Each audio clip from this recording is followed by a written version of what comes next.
All right, come on. Yeah, there we go. Wouldn't unmute. Hello, everybody. Sorry for the delay there. It was a microphone wouldn't unmute. This is the Neroke 5 live stream number 13. Yeah, sorry it's been a while. I have to actually find the time to actually do these, and I did find the time to do these. With me tonight is and I usually do the Naroki 5 live streams basically by myself. But with me tonight is V, and so I'm going to take some time out here and allow V to introduce himself. So V, introduce yourself. Well, I'm your one of your usual partners in crime on the other podcast. Uh, yeah, I'm the host of the Red Pill Hardcore Radio Show, which is on hiatus right now, and will be indefinitely. I am also special projects director of TLBTalk.com, Freedom of Speech Social Network. Yeah, it's going through its phases right now, but if you want to help and give your input as far as that's concerned, please do. Just join a social network and contact me. I am V. Okay, there you go. All right. So for now, we are only live streaming on both here and Kick. I, however, am available at. Oh, by the way, hold on a second. Let me just put the banner in here. I keep forgetting about that. Like, subscribe. Yeah, every little bit helps. I would really appreciate it. Thank you very much. Banner is down below. The whole. So yeah, where am I at? I am at, in order of size of following. I am at Rumble, BitChute, Odyssey, MGTOW TV, Brighteon, YouTube, and Kick. And I have to reestablish Twitch here. I haven't reestablished Twitch yet. I will get around to doing that. I am also currently available on Minds, Gab, MeWe, Getter, TLB Talks when it comes back up. And I also, and this is the reason why I'm bringing this up is because I've been totally forgetting about doing this in terms of my content. I also have a WordPress page called the Red Pill Nation, and that is probably the best place to get a hold of me if you want to leave a message or want to contact me or something like that. Yeah, I'm probably gonna, like I said, I will be probably using that more and more frequently as I go along here. Because the reason why I'm bringing that up is because the Red Pill Nation page on WordPress is well, I mean, I won't say it inspired me, but what ended up happening is just before I got to bed, I suddenly got my creative juices flowing, and I just decided I was going to ask Grok some very specific questions. Now, these are questions that I kind of had answers for already. Grok, though, is fully capable of searching the internet. And yes, it is Grok. Okay, it's got its limitations. Some people don't like Grok. Some people don't like AI. You know what? That is on them. That's not on me. Again, AI is not a curse, or it's not the demon that you want to make it. If used properly, which I think I did in this case, AI can turn out to be a serious blessing in disguise, because it can kind of fill it, which is exactly what it did in this case. It filled in some gaps that I mean, if I had tried finding all of this information out on my own, I probably would have been up like probably till like 11 o'clock in the morning or whatever. And like Grok was able to fill in all the fill in the gaps fairly quickly here and gave some proper explanations. So although I don't have a title for Rookie 5 live stream number 13, the and of course, it's taking with this goddamn computer. You know, the WordPress article is taking its goddamn time booting up, and of course now it's not coming up. Oh wait, Well, no, what there it is. can we give it time to come up here? Let me say one thing. Yep. Your little point on AI there. It's a slippery slope in any direction, I think, because so I put in I put in a song, one of my favorite songs, into the AI generated question thing, and I asked, "What is this song about?" I got like a 3-page dissertation from the AI, and really, it's only 3 words. The song was about hide and seek. So I was kind of overwhelmed. It's like, well, it's deriving so much meaning out of this, and it broke it down line by line of the song, and only gave a separate definition for each lines, and it's not contiguous. It's not orderly, and none of them have anything to do with each other.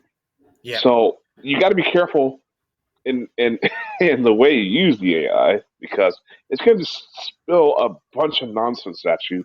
You're not extremely specific.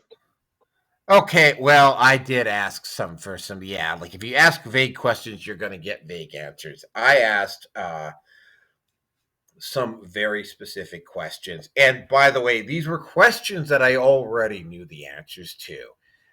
The thing about AI is that, you know, when you're dealing with AI, is that, I mean, it's like AI used properly, AI can be it should not be the be all end all decision maker, but it can definitely fill out some gaps in your information base that you probably, I mean, you might have discovered them eventually on your own anyway, but it always helps when you actually when you need some additional sources of information. For instance, I asked Grok about Neroke 5 myself, and it gave me a fairly lengthy discussion. And when I went over and I looked at some of the links, what I ended up discovering is that there was these bickering lesbian French chicks that thought they were so incredibly clever. They went off on this like hour and a half rant about me in French. And it was a big, huge, massive circle jerk that I had no idea had ever taken place. Like none. Like I had zero. But that's the cool thing about it, though, is that we get these subjects and these people, we talk about them, but yet the same thing happens to us. I know. It's weird. It's creepy when you find somebody else's show that's about you that you're not on. I've run across that twice, and it's like, Yeah. oh wow. Yep. So these 2 French chicks were, oh yeah, it was a massive, massive circle jerk. They were completely shameless. They were talking about, and of course, they were also doing it in French. But I mean, that's the nice thing about Twitter, is that it'll translate out for them. By the way, yeah, I'm going to be keeping that Patreon link down below there for about the first half hour of the show. But I mean, it was fairly accurate. But I mean, I needed to get a second opinion on a couple fairly accurate. Did you get some on you? Well, I mean, I rediscovered a old interview that I had done that I had completely forgotten about.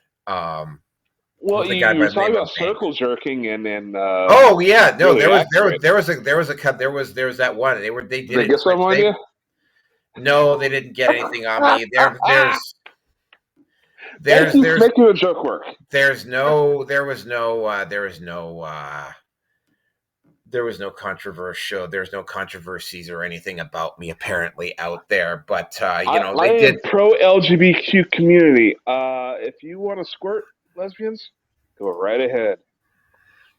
Okay. Well, anyway, getting back to the topic. So this was based on a couple of things that I have been listening to recently. Charlie Robinson, for instance, lately has been going into not Civil War, but World War III. And, I am like looking at this and I'm like going, well, it's going to be kind of hard to fight World War III when you've demonized so many men in North America that a lot of them, specifically MGTOW and Red Pill guys, are not going to go fight for you, right? Like, you've allowed feminism and the mainstream media and a huge segment of society to demonize men just for being men, right? And now you want them to go to war for you? Yeah, no, that's not going to happen. And I have been speculating, and this has just been some speculation on my part. But and when we get to the end, oh, by the way, I totally forgot about that, and I will be doing it for 470. 470 will be the 8th anniversary of the Red Pill Nation Hangout. So that just an FYI on that. But when I got to when I got to this issue, I'm like, well, have they factored this in, right? And even more specifically, there's a lot of guys specifically on because the Manosphere is not this unified kumbaya group where everybody likes everybody. All right. MGTOW and the PUA red pill community really do not see eye to eye, even though the red pill PUA community quite happily and willingly taps into MGTOW content and wisdom like all the time. Like, there are some content creators in the red pill, like Coach Greg Adams, Better Bachelor, Aaron Clary is another one. There's a few of them around. Undead Chronic. These are individuals who got their start. Well, not necessarily Aaron Clary, but three of them: Greg Adams, Undead Chronic, and Better Bachelor. All three of these guys got their start in MGTOW, and went back in 2020 when they did the great MGTOW purge. All of a sudden, they weren't MGTOW anymore. Although, when you listen to what they're talking about, they clearly are MGTOW, and how they're practicing their lives, they clearly are MGTOW, right? But they're not MGTOW, right? It's like that you've got individuals like Sandman and Hammerhand and a couple of other guys that just have basically decided that they weren't going to drop the label. And like me, for instance, who said that they weren't going to drop the label no matter what. But I mean, I keep hearing, and this is specifically from the PUH, oh, well, MGTOW is no longer a thing. Even, and it's like, but here's the contradiction on this. The contradiction is that when I go into, for instance, on Facebook, when I go into the MGTOW groups on Facebook, the MGTOW groups are larger than they've ever been, right? The participation on the MGTOW sites that are still around is greater and more significant and more varied than it has ever been at any point. And it's global too. It's not just limited to North America. And I was looking at that, and I was also looking at the fact that the guys in the Manosphere are not going to be all that, and like I said, they're not going to be all that enthusiastic to fight for a country that openly demonizes and criticizes men just for being men, right? Like, Hammerhand is on the record as saying, it's like, there's no, like, he will never go across, and neither will I, by the way. I am never going to go across the ocean to fight for the West in some foreign war, right? If they come here and they try to invade here, like I will happily sign up. But I mean, if they're gonna try to send troops to say the Middle East or something like that, like yeah, no, I'm out. I am literally and figuratively I'm fucking out, right? Like I'm not doing it. Well, it's kind of like in a lot of rap albums these days. A lot of rappers. That's something they say. They say forget Bush and his war, but if you come in my backyard, it's World War II. Yeah, So yeah. yeah, exactly. So when you're looking at this, it's like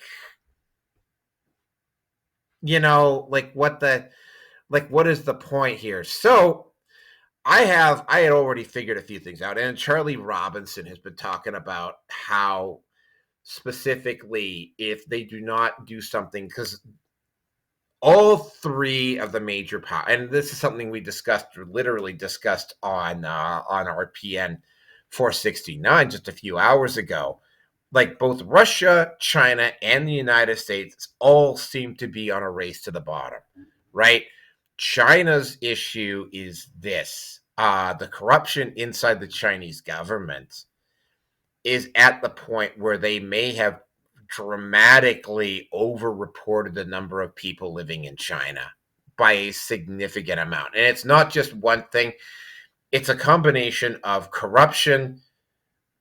There's definitely been a lot more people dying there. And it's like if you go into China right now, if you go into some villages that, yeah, like specifically on the outskirts of China, like there's villages that are completely empty. And what is going on is that in the cities they've built these big, huge. In North America, they would be known as projects. These big, huge, towering buildings with like hundreds and sometimes even thousands of living units in them. And it's like you go into these neighborhoods in China, and it's like there's hardly anybody moving in, and those places were built specifically to house people coming in from the countryside. So where did all the people go? Now, Russia's situation is the fact that I mean, yeah, I hate to say it, Ukraine, specifically with Donbass, was like they were allowing, for instance, the Azov Battalion to basically go around. And by the way, the Azov Battalion is a group of neo Nazis. They basically have been going around eastern Ukraine for a couple of years, terrorizing the citizens there, and the Ukrainian government was refusing to do anything about it until the Russians finally had to move in. And the West is using that. And of course, also, not to mention the fact that Zelensky chose to keep the war going on longer than necessary because he wanted all of that, he wanted some more of that sweet Western relief money to come in, until Trump very recently finally came in and put his foot down with Zelensky. But you know that is number three, and then the last part is the fact that with getting into some of the stuff that Trump has been doing. Trump has been basically running around like almost like a maniac, trying to put out all of these international brush fires lately, and gonna give credit where credit's due here. I mean, you might not like Trump for some of the other things he's doing, but you've got Palestine, you've got Ukraine, you've got the Congo, I think you've got Yemen, right? Like you've got 3 or 4 peace deals that Trump has worked out in the last year, right? He's got, and like there's absolutely, you might not like some of the other stuff he's doing, but it's like you cannot argue with a track record like that. And you know he does seem to be putting a lot of effort into doing this, and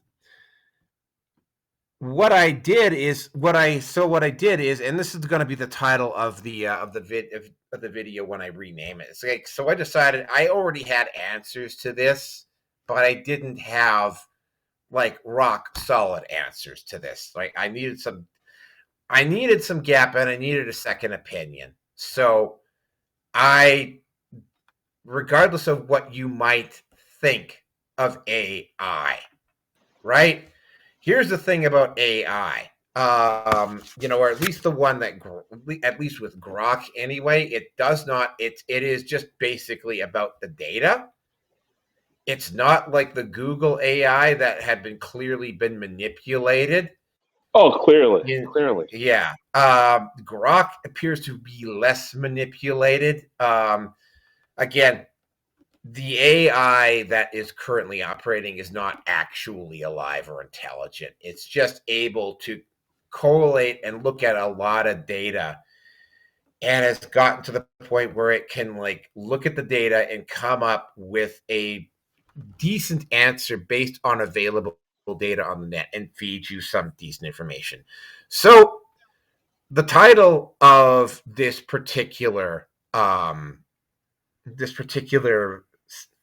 Neroke 5 live stream is, so I asked Grok a few questions about MGTOW, the Manosphere, and global war. Now I'm going to read off. Hold on a second. Well, so you were inspired to use Grok because I think, okay, so I have actually, it's funny that we're doing this episode like this because I not so long ago watched an episode, I don't know, some show on YouTube. I'm sorry, I can't give a reference, but this guy asked Grok, give a full detailed report on how to survive Trump. And it was saying all kinds of things like have all of his executive orders challenged in the Supreme Court, all basically tie him up as many lawsuits as humanly possible. It went like to this detailed list on how to basically stop Trump, and I found it to be very insightful. Yeah, it is Oh, very, very insightful. Although I've got to admit, Trump is not the biggest problem we've got right now. Not even close. So I went. I will read. I will read it all off to you here, because there were 4 questions here, and we will cover each one in detail. So, but here, I will just read the article off for you. I got curious. I decided to ask Grok a few questions about MGTOW. Specifically, I wanted to know Grok's answers about certain questions, specifically around MGTOW. Now, there's this long-running claim that MGTOW is dying, but it's not dying. As I'm writing this, the numbers that I'm seeing for MGTOW have never been larger. This means the public claim that MGTOW is dying, while anyone that actually looks at the real numbers, it clearly shows that the numbers have never been larger. In light of this, I felt like asking Grok for its opinion on MGTOW and how it would explain this contradiction. You have to keep in mind here, mainstream narratives have been falling apart as the mainstream media continues to bleed credibility. So question number 1. How would you explain the claim that MGTOW is dying while the numbers involved in MGTOW continue to rise? The answer by Grok. And by the way, I will post this WordPress article down in the low bar so you can read this for yourself. Answer by Grok. Understanding the paradox MGTOW's death versus rising numbers. The claim that men going their own way MGTOW a philosophy, which it isn't. It's more of a praxeology than a philosophy. So yeah, Grok is not specific on this. Where men opt out of marriage, cohabitation, and often romantic entanglements with women due to perceived risk is dying. It's got ditto marks around those words. Will its numbers grow isn't a contradiction. It's a symptom of how online movements evolve under scrutiny. At its core, this reflects the tension between visible centralized activity, which has declined due to external pressures, and decentralized internalized adoption, which is expanding as more men quietly live the philosophy without fanfare. I'll break it down step by step, drawing from recent data and discourse. As of late 225.1, the dying narrative decline invisible organized MGTOW's public face, has indeed faded since his 2010s peak, often framed as a death by critics and observers. This isn't organic shrinkage, but deliberate suppression and fragmentation. Yeah, absolutely. Just because it's been taken off of Reddit, just because a lot of the MGTOW content has been removed off of YouTube, just because Google has throttled the MGTOW. So it's like when you search MGTOW on Google, like you end up with like things like the SPLC and that sort of thing. Uh, yeah, that is absolutely true. Yet the numbers keep growing. All right, then we get into the points here. Platform deplatforming and stigmatization. Major sites crack down hard. Reddit banned r/MGTOW in 2020 for promoting hate. I actually did a video on this. You weren't around. I did it with Nihilus. We actually called some idiot out called Dub, who, by the way, was so stunning and brave when I did the response to him that he actually got the YouTube video where I was criticizing him pulled.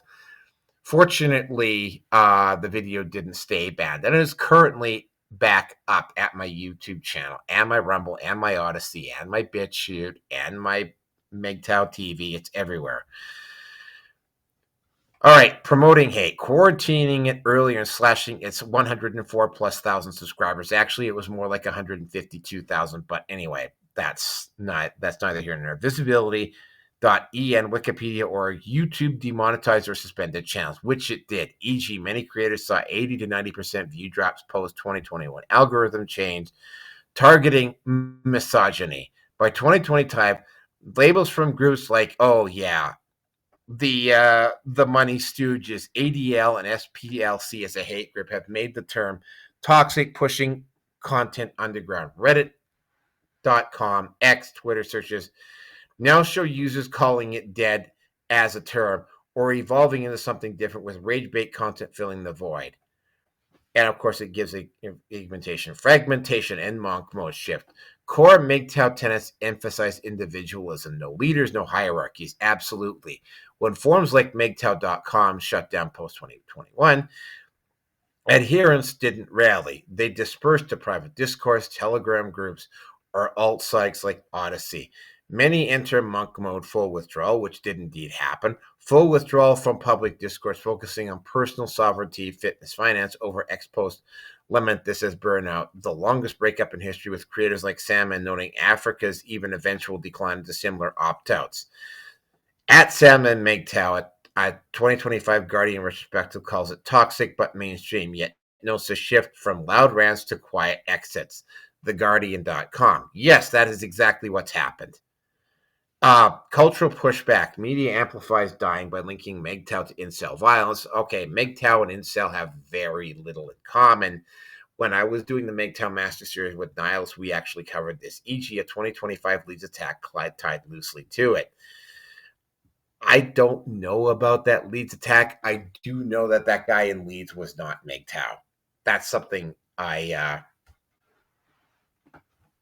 do know. Scaring off casual. ADL.org. Quora threads dismiss growth claims as wishful thinking. Keep in mind, I've also done responses about individuals on Quora. The individuals on Quora, by the way, are so stunning and brave that if you challenge them, they will actually try to get you removed from Quora. Yeah, Quora is, well, it's not as bad as Reddit. It is definitely a leftist haven. From Flying through so much content here. Yeah.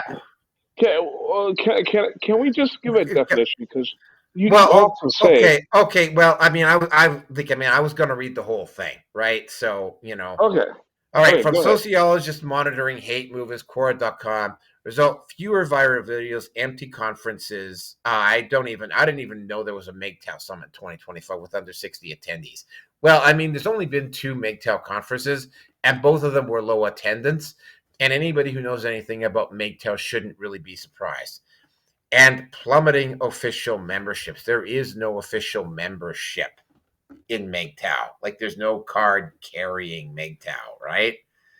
In short, organized MGTOW with subreddits and YouTube echo chambers is dying because it was never sustainable. Platforms killed the infrastructure. And the philosophy discourages rebuilding it. No, it doesn't discourage rebuilding it. It was never really something that was going to get built anything. Two, rising numbers, mainstream adoption without this label. Despite this, MGTOW's ideas are thriving, with men adopting them in mass without self-identifying. Estimates suggest 65 to 80% of eligible men 18 to 40 now live some form of it, up from 10 to 20% in 2018. This isn't hype, it's backed by behavioral trends. Okay, I've got a little bit more to go into, but I will stop right there before I get into quantitative growth indicators. That was pretty much what I had figured out. MGTOW does not, there are no card carrying members of MGTOW. Like there's not going to be like there's only been, I didn't even know about the one in 2025, but I mean, no MGTOW conference is going to have a lot of attendees, simply because that's not what MGTOW is about.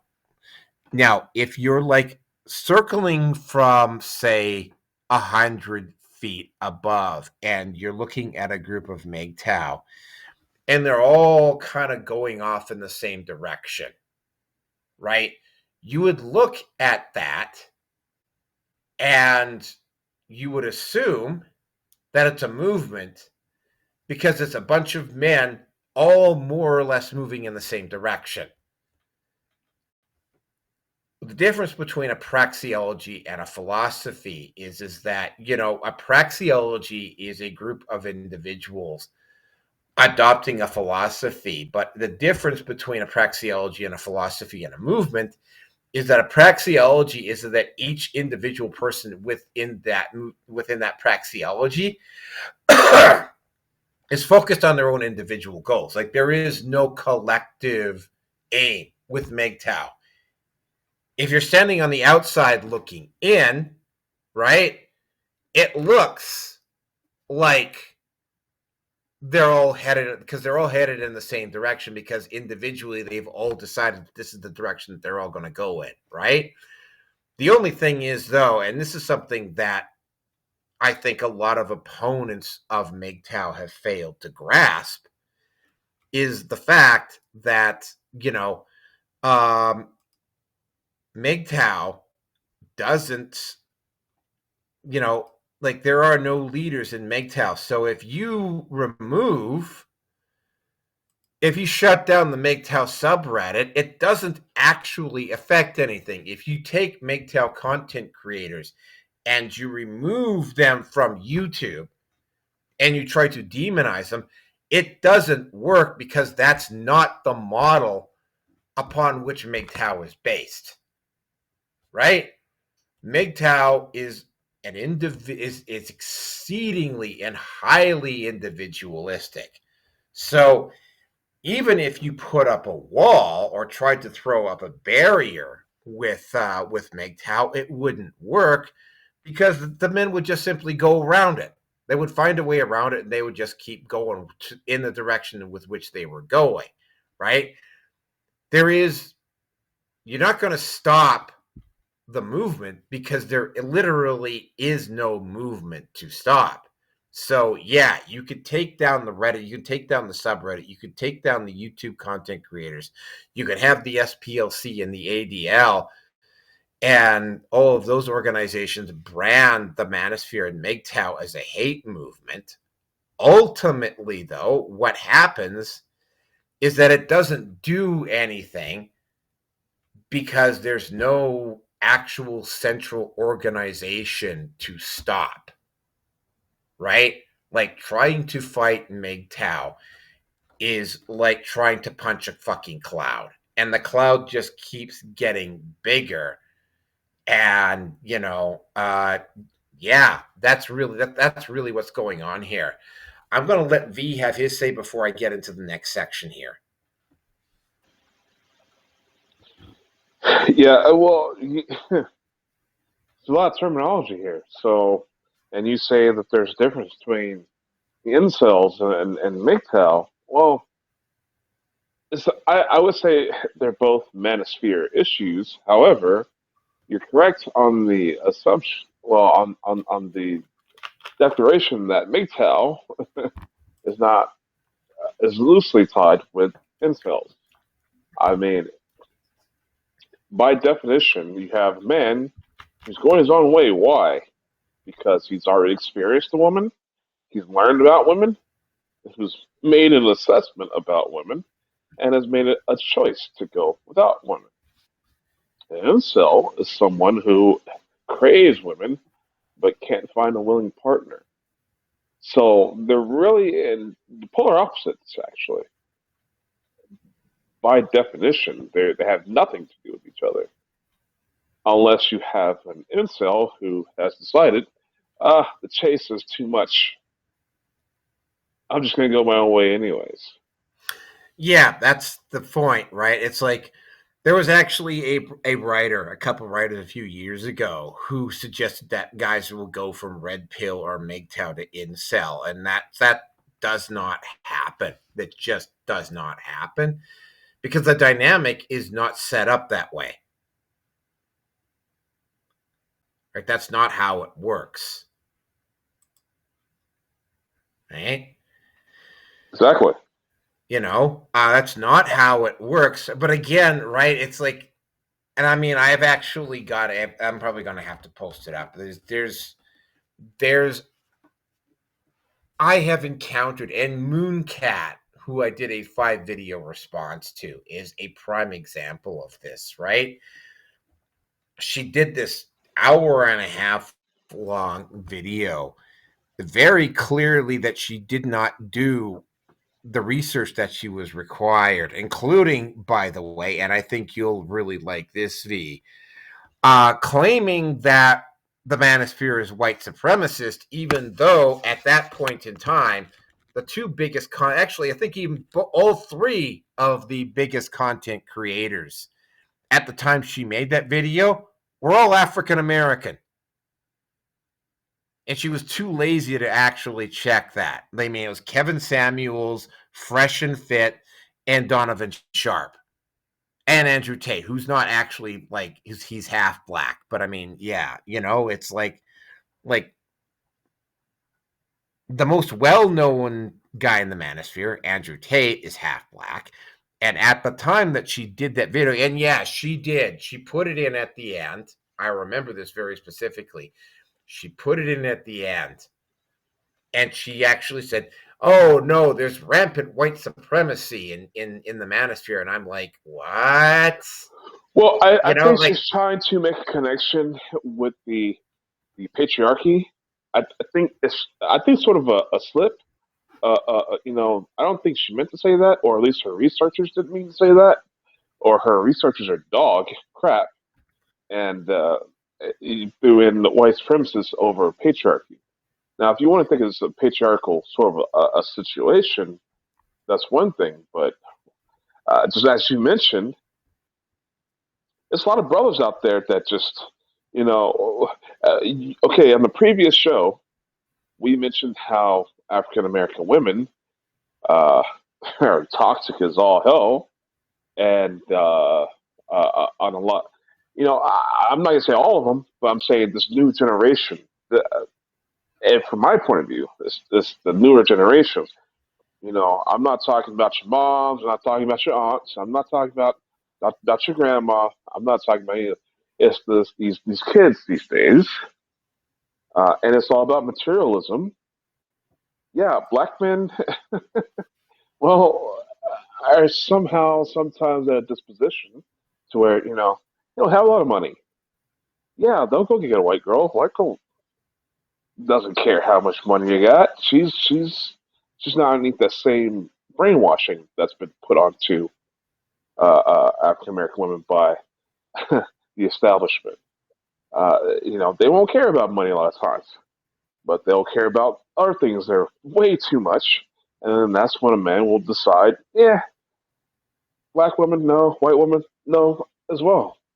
So, I mean, you can really feel the evolution of that MGTOW spirit coming from a black man's point of view. Actually, I think it's very valuable to see those steps. Uh, Not to make it racial, it doesn't have to be racial, but in these situations where you're talking about meeting and dating and being with women, race can be a factor. Mm-hmm. Culture can be a factor. Mm-hmm. Yep. So anyway, the whole thing about that was I find that really interesting because I think you will see leftists and feminists try to play the race card. And by the way, there have been attempts by racial supremacists of all groups at some point in time to try to infiltrate specifically MGTOW and try to make it out into something that it's not. And it's like they don't succeed again because the very nature of MGTOW rejects the very concept of leaders, right? So like you could take out, for instance, you could take out Sandman, you could take me out, you could take out Hammerhand, and things will just continue to keep moving, right? Because there's not a central hub. Like I don't get my marching orders from Sandman. Sandman does not get his marching orders from me, right? Uh so yeah. Anyway, let's just get on with this. So the next part of this is quantitative growth indicators. Now this is really interesting.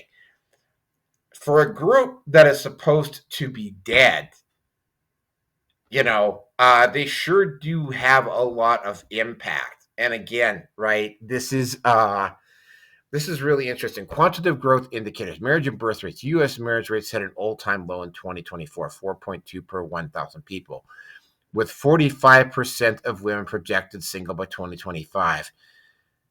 Yeah, I'm surprised at how many women have told me they're single by JohnnyLeap.com. Global fertility is crashing, i.e., Italy's pet parents outnumber human ones, tied to men's opt-out at Antica users. They link this to MGTOW. Men are walking away, accelerating population decline.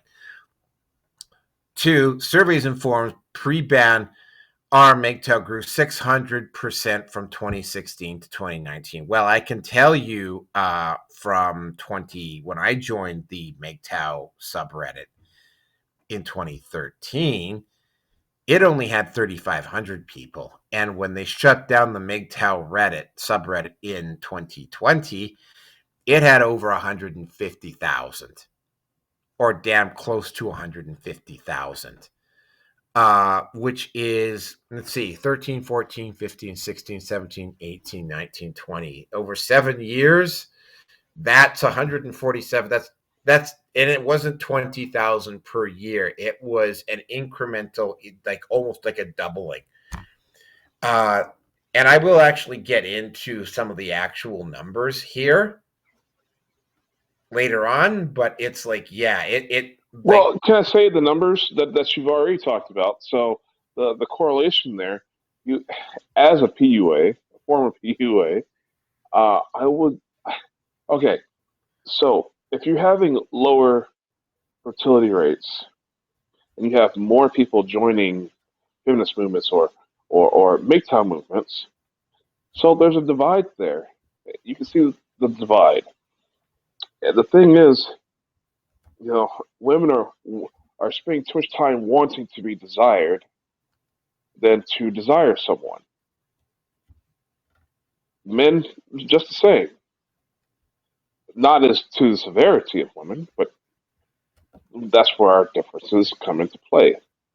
Our psychology and our biology. Our biology evens us out because it always has us chasing women. All these things come into play. It seems like an esoteric science, but it really isn't if you know anything about the law of attraction. yeah. And I mean, it's a philosophy, or it's a praxeology that works, that's got valid evidence behind it, right? right, Which is proven to be which continues to prove itself to be played out.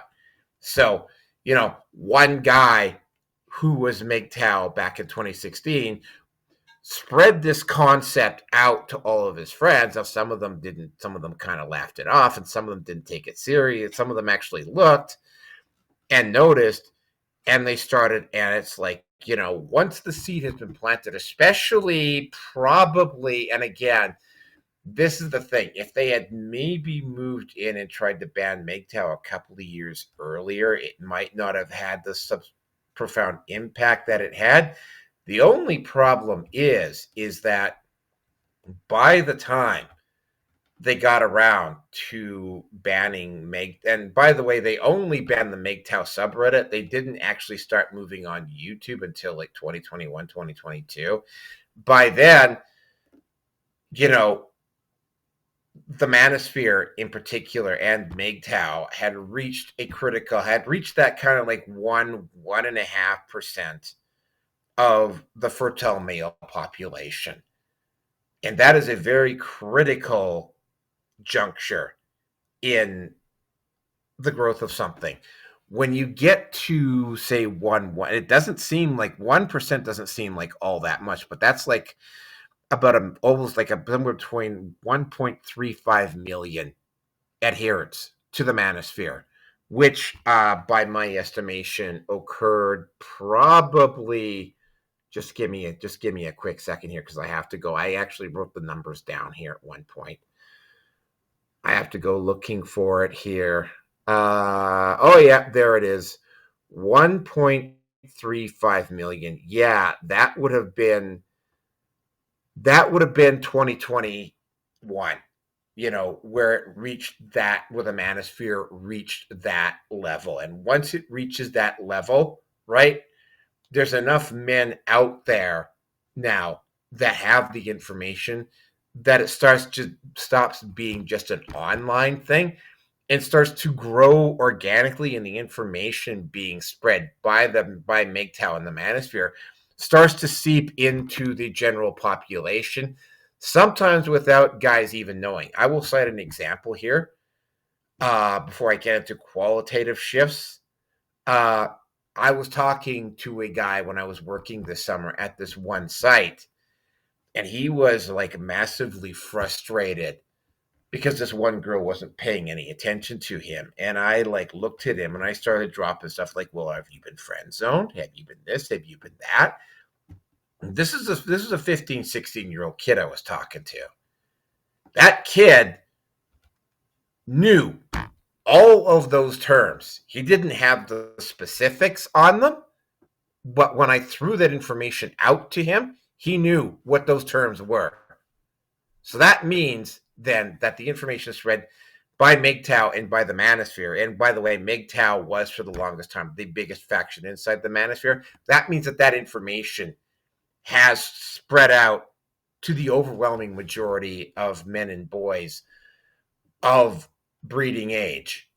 And conversely, once that information has spread out among boys and men, it starts filtering into the girls. And I mean, I'm not going to get into the dynamics of how it's affected women, but it's, like you're starting.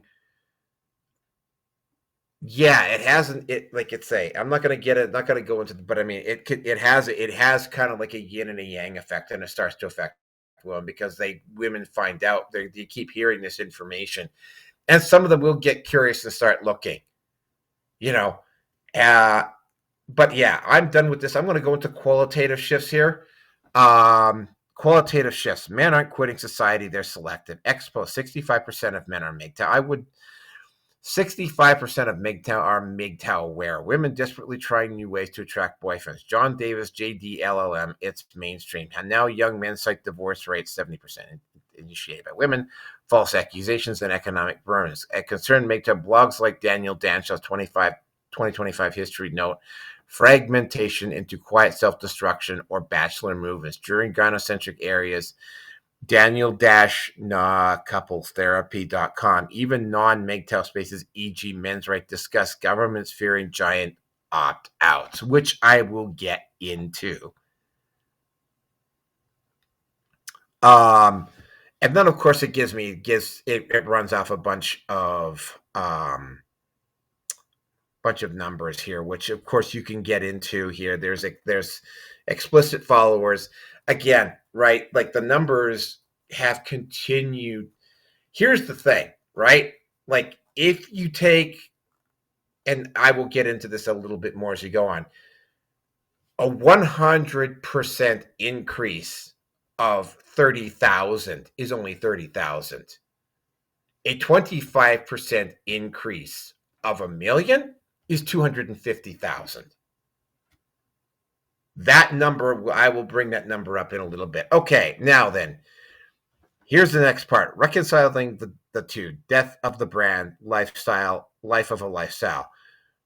Point number one, it's not dying, it's maturing. Like punk rock going underground, MGTOW's death is the brand's ethos.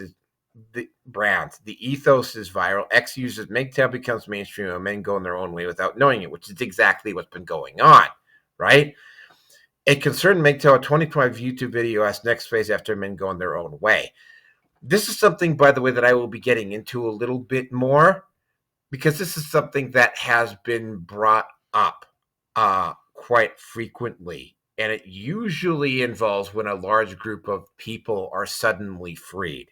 Usually that involves freedom of slaves, but it also happens in non-slave environments. Anyway, not extinction, but evolution into selective dating or AI companions. Societal impact. This opt-out pressure systems. Governments fear men rejecting norms. Reddit.com, birth rates tank. E.g. sperm makes life. Why the decline? ? Hashtag MGTOW. De-unveiled, de-post, women adapt. 45% saying single. JohnnyElite.com. Critics like Scott Greer note women abandon dating too, but data shows men leading an exodus. Politically incorrect reality, sustained by trends. This isn't hate, it's risk aversion. Men aren't owed relationships. Society rigged the game, e.g. biased courts, so they write up rules. As one ex-post puts it, kick back and enjoy the decline. That's by Aaron Clary. If numbers keep rising, projected 90% by 2030 per informal polls, expect policy pivots like marriage incentives or paternity reforms. In essence, MGTOW died as a loud form but lives on in a silent revolution. Numbers rise because the philosophy works, peace over peril.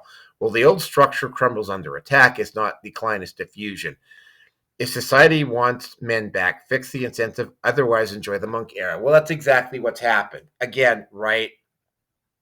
There was never a structure to crumble, right? All of those individuals who were jumping up and down and celebrating because MGTOW subreddit got taken down off of Reddit, and then got taken down on a lot of MGTOW content creators, myself included, got removed from YouTube, didn't actually have the impact that they were hoping it was going to have, because it's not a movement. It never was a movement. It is the introduction of concepts like, and what I will just basically break it down into one sentence. Any interaction that a man has with a woman at this point in time hands that woman a metaphorical gun that she can choose to use on the guy at any point in her life, including decades later. That is an imbalance in power that is going to cause more men to just say, no, it's not really worth it, right? Like even guys who are happily married who try to come in and say, well, me and my wife, we're getting along just fine. You know, we're doing just fine. She's got some issues and whatnot, but we work them out together. And it's like when these guys do enter into the MGTOW sphere and say this, the response is, well, gee, that's great. So if your wife decides to change her mind at some point, like, do you think that's going to protect you? It won't, right?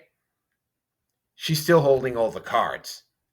And of course, right, you notice in all of this conversation that we've been having, none of this actually involved sex. None of this actually involved getting laid or getting any action or anything like that, because that's not what MGTOW is about. MGTOWs are guys that have been there and found out the hard way. That is the reason why a lot of guys who went MGTOW are formerly divorced fathers.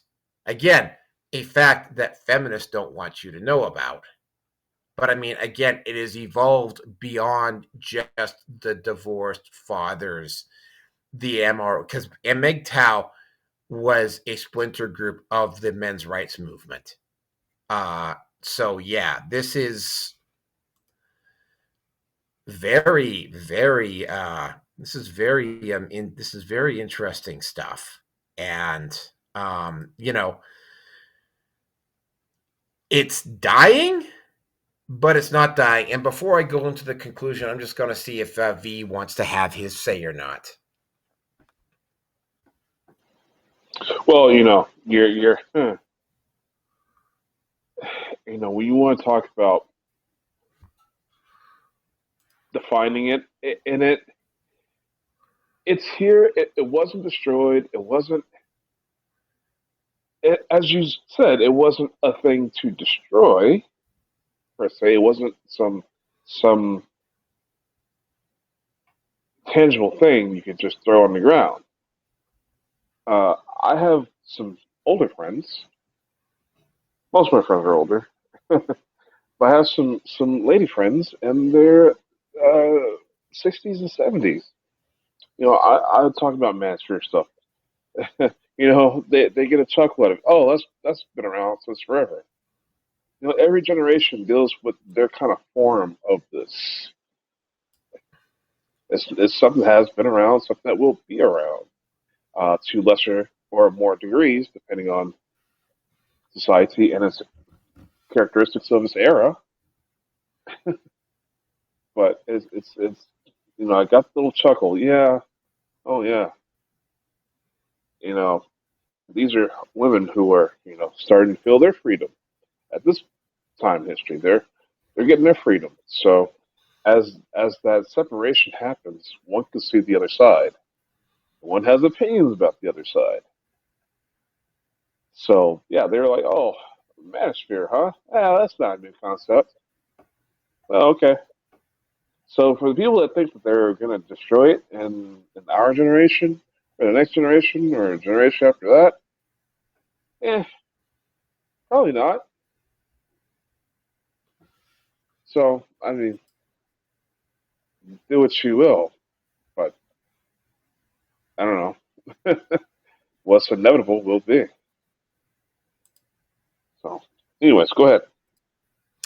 Okay, so yeah, hold on a second here. I'm just gonna go see if I'm actually on Kick here. See if I got any followers on Kick listening to this. Because yeah, I wasn't expecting to do 2 in 1. Oh no, actually, I was kind of looking forward to doing 2 in 1 day.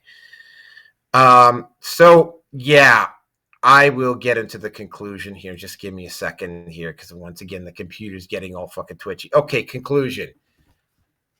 This is my part. Conclusion. Yes, MGTOW did get run off certain platforms, and some very corrupt organizations and corrupt websites, Reddit, SPLC, have reduced its public face. In actual fact, all that did was do the exact thing that MGTOW have been emphasizing for years. It went ghosting. That ghosting has shifted attention away from MGTOW and onto red pill and dating sites like Fresh and Fit, Rational Male, Entertain, etc.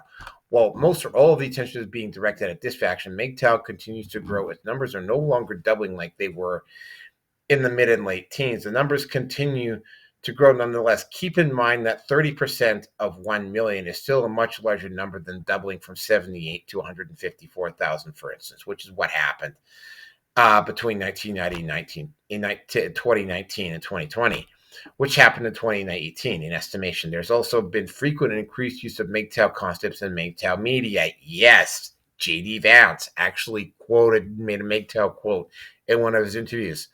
Something that wasn't happening prior to the MGTOW purge in 2020. So no, MGTOW is dying and has simply evolved into a more ghost-like entity, which, by the way, is what MGTOW, one of the big concepts was going ghost was one of the big concepts that MGTOW talks about. making it harder to remove some stuff from society than it was before, and make it nearly impossible to engage directly in the first place, which is exactly what happened, right? Like, what are you gonna do? You gonna take Sandman out? That's not really gonna that's not gonna change anything. What are you gonna do? You gonna run Hammerhand off the internet? That's not really gonna affect anything. Like, the gap is going to get filled, right? The reason why the gap is going to get filled is because there are no leaders in MGTOW, right? So attempting to engage with MGTOW in this manner is pretty much useless. And I'm just bearing in mind, I'm just repeating myself here. So let's move on to question 2, unless V has anything more he wants to add. No, go right ahead. Okay. Question number 2. I think you'll find this one rather interesting. Question 2. I did some number crunching back in 2020. Highly unscientific, of course, but this was also done post the MGTOW purge. It was done in 2020. I not only focused on MGTOW here, but the Manosphere in general. At the time, I estimated that it would be around 2026, 2027, that the Manosphere would reach a kind of critical mass. What I mean by that is the Manosphere would become acceptable. You've already seen mainstream sources indirectly quoting Manosphere. Yeah, I see that all the time, actually. I've started seeing movie references 2-3 years ago. I started seeing that influence starting making it into movies and sort of thing. Quoting Manosphere, you're also seeing feminists ramping up rhetoric to combat this. Boy, are they ever. Like, it's gone into, like,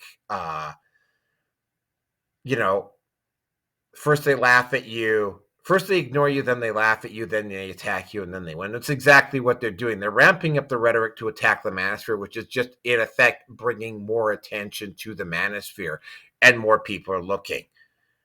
So my next question was very simple.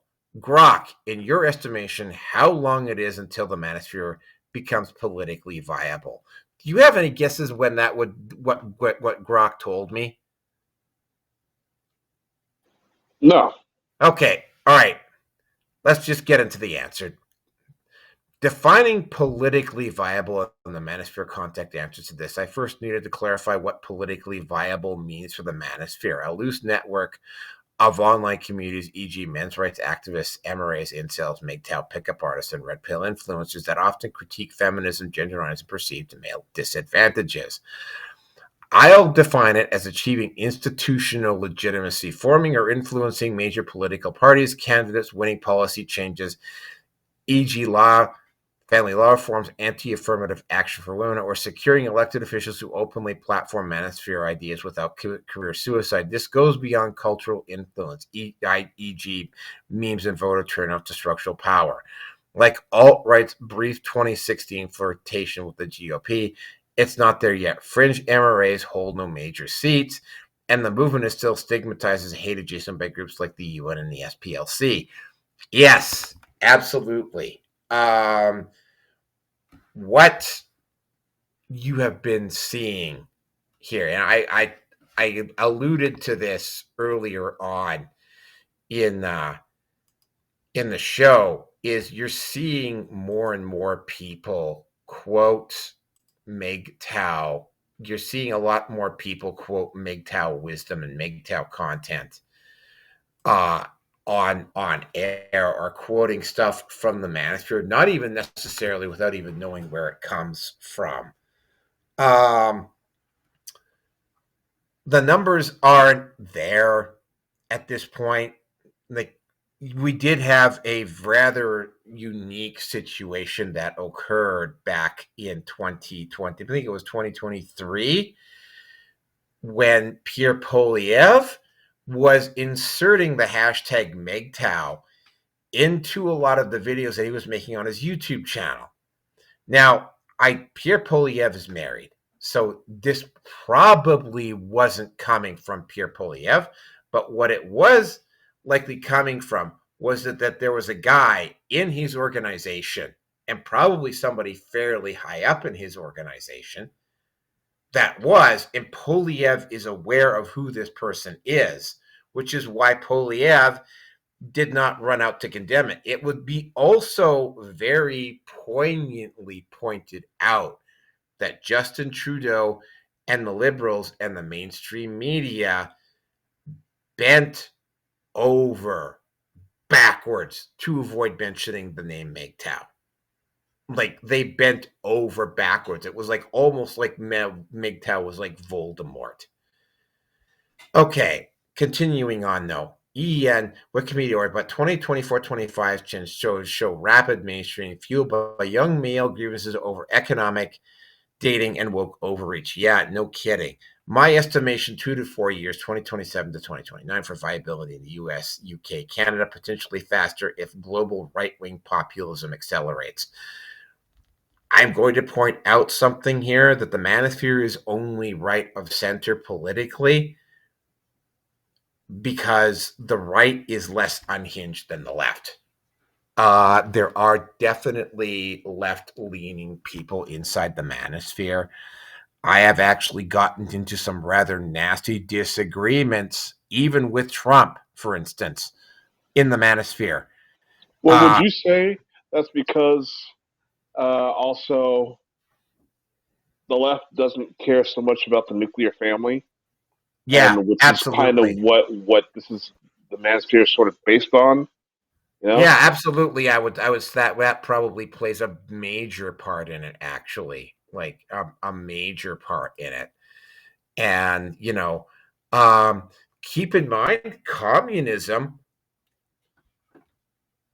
And I think I was actually pointing this out to somebody on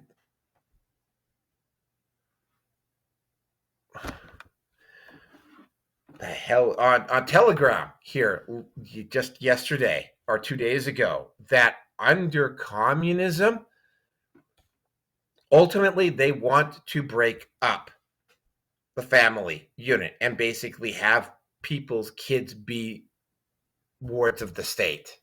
That is one of the ultimate aims of the communist movement. And I also point out, because this woman, because what I'm attempting to do with this person, what I'm trying to do, because this is an OnlyFans content creator that I'm talking, actually a fairly large name in the porn industry. I'm trying to get her to provide me with some information and some leads on some of the stuff inside the porn. And like, what I'm really investigating for the most part here is Project Choke Point and the mysterious bump in the deaths of porn performers right after Harvey Weinstein. And of course, the effect of AI on the porn industry. That's what I'm trying to Well, find out. we got a new conspiracy. I gotta look into this. Oh, this is nothing. This is nothing. Well, I mean, it's not. Harvey Weinstein. Well, here's the thing. When I did some looking into this, what I found out is that yes, there was a really weird spike in deaths, like particularly suicides and drug overdoses of porn stars in the months after Harvey Weinstein got exposed. But people just looked at the female side, which there was only just a slight bump. When you go over and you look at the male porn performers, like the gay male porn performer, which I have absolutely no idea about, like there was a major spike. Surprised, not surprised. Absolutely not surprised. But I mean, again, right? It's like the ultimate aim of communism is, yeah, you're right. The left is absolutely, because I mean, again, right, and this has been theorized that they want the family unit destroyed because the family unit will provide a buffer, and this has been the case with me as well. The family unit will, for the most part, provide a buffer against the excesses of the state.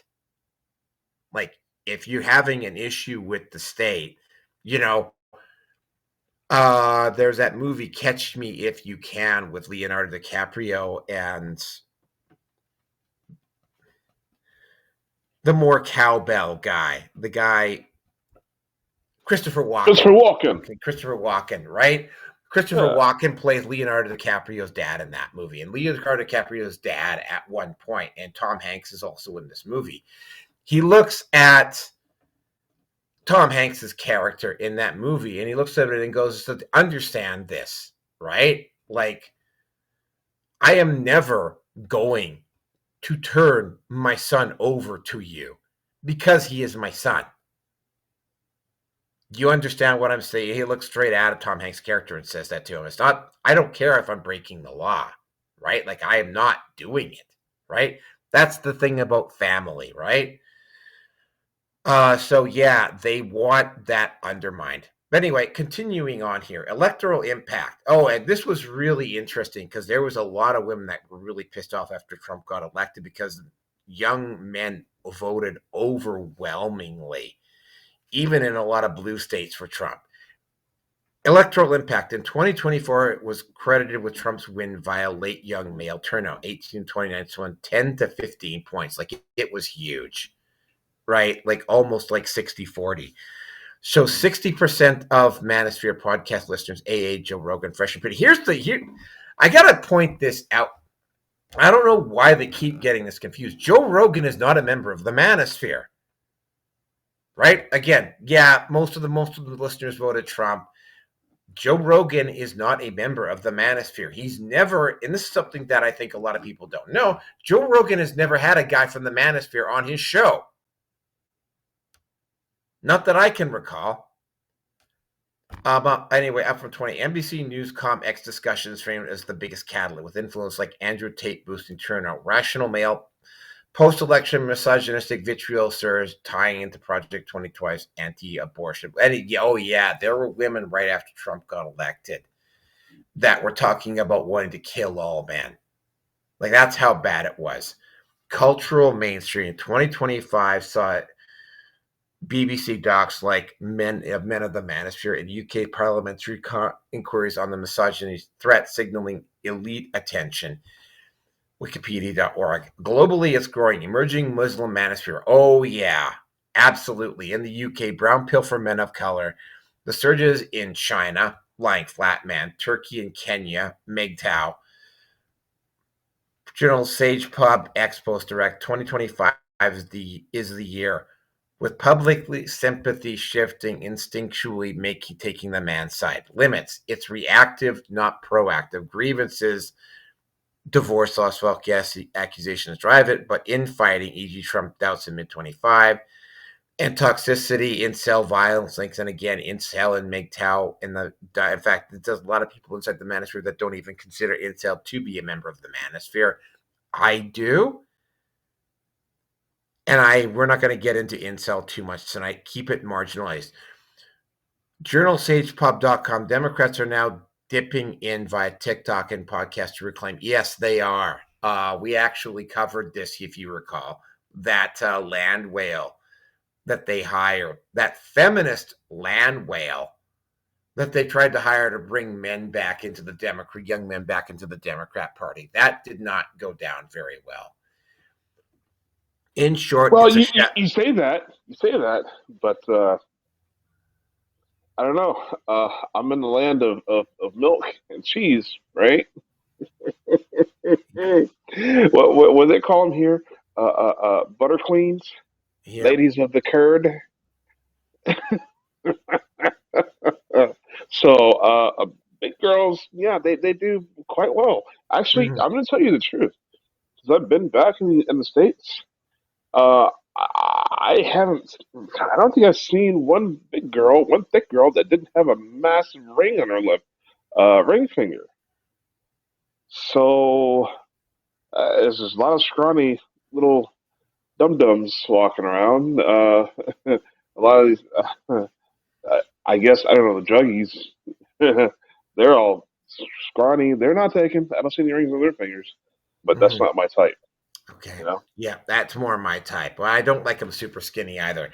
In short, it's a shadow influence, e.g. fueling rightward shifts in Canada. Again, the Manosphere is only right-wing because the left wing is completely unhinged. drbouchard.com, but lacks unified agenda or leaders beyond podcasters. Timeline estimation, 2 to 4 years of viability.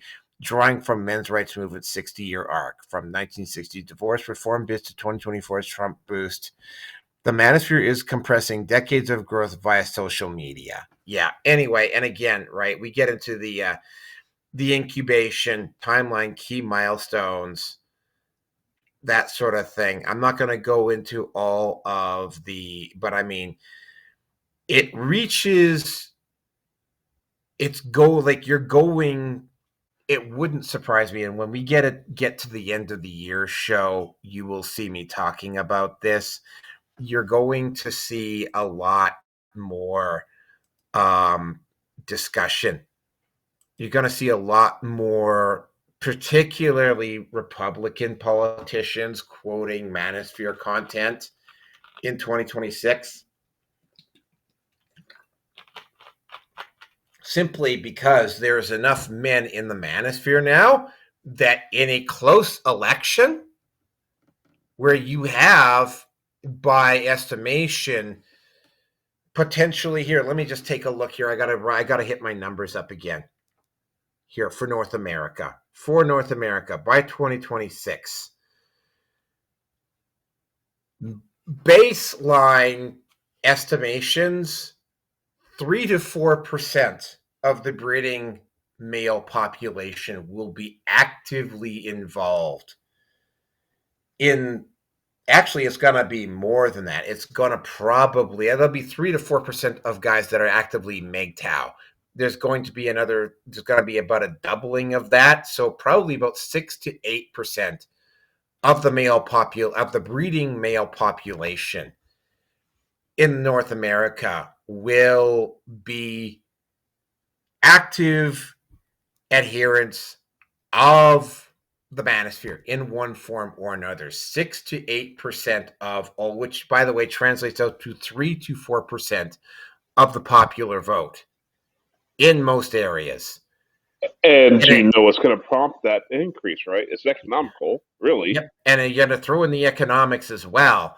So it's a lot cheaper to not have them than to keep them. Yeah. So you're gonna, like, I mean, that is enough of that is enough of a segment of a population now that it would be extremely unwise of any politician to be going out and slandering men in, like, basically, or quote unquote blaming white men for everything, or blaming misogyny or toxic masculinity, or throwing that stuff out as a way to get elected. That would really not work for a lot of areas, including, by the way, a lot of blue states and a lot of blue cities. That wouldn't work. And it's going to be enough that in some areas, you're going to start seeing politicians actively supporting, although they might not necessarily mention the Manosphere or the red pill in general, right? But they will certainly happily champion concepts being brought forward by MGTOW and the red pill. Quite happily and willingly. So, optimistic case, 2 years. Trump 2.0 policies, anti-feminist reforms. Project 2025 is AstroTurf. I got to keep saying that. Embolden at 26 midterm seat, Manosphere Conk, absolutely unrolled 10% of gynocracy. At Ox Alaric, pessimistic case, 24 years deplatforming intensifies. BBC scrutiny, internal splits.